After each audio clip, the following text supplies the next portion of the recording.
बिनहरु मालती पनि जेल जाँदै अपराधीले पाउनुभयो कडाभन्दा कडा सजाय। आउनुहोस् यसै बारेमा केही कुराकानी गर्नेछौँ। त्योभन्दा पहिला हजुर बुहारी सिरियल एकदमै मनपर्छ त्यसको लागि अवश्य पनि एक लाइक र सब्स्क्राइब गर्नुहुन्छ भन्ने आशा राख्दै आजको मेन विषयतर्फ लाग्यौं। दर्शकबिन रामको लागि अहिले त रमेश भगवानै भएर आएका छन्, किनकि अहिले रामलाई यति सहयोग गरे कि त्यो आफ्नो दाइ भाइले सम्म गर्न सक्ने थिएनन्, तर अहिले गरे। रमेश त अहिले रामको साच्चीकै भगवान राम कमला मुनाको लागि भगवानको स्वरूप बनाएर सहयोग गरेका थिए। अब पूजाले पनि अब छिट्टै राममाथि विश्वास गर्ने छिन्, किन अपराधी रमेशले सबै जेल हालिसकेका छन्।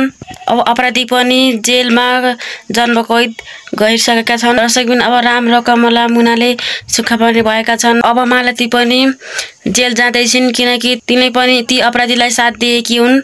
लुकाइ छिपाइ गरेर रामलाई नै दोषी आरोप लगाएको मालतीलाई पनि अनुसन्धानको लागि जेल लाने भएका छन्। त्यसैले अब फेरि पनि मालती जेल जानुपर्छ र राम मुना कमलाले सुख पाउनुपर्छ भन्ने जतिले कमेन्टमा राम लेख्न नभुल्नलाई भन्दै म यहाँबाट बिदा हुन्छु। धन्यवाद।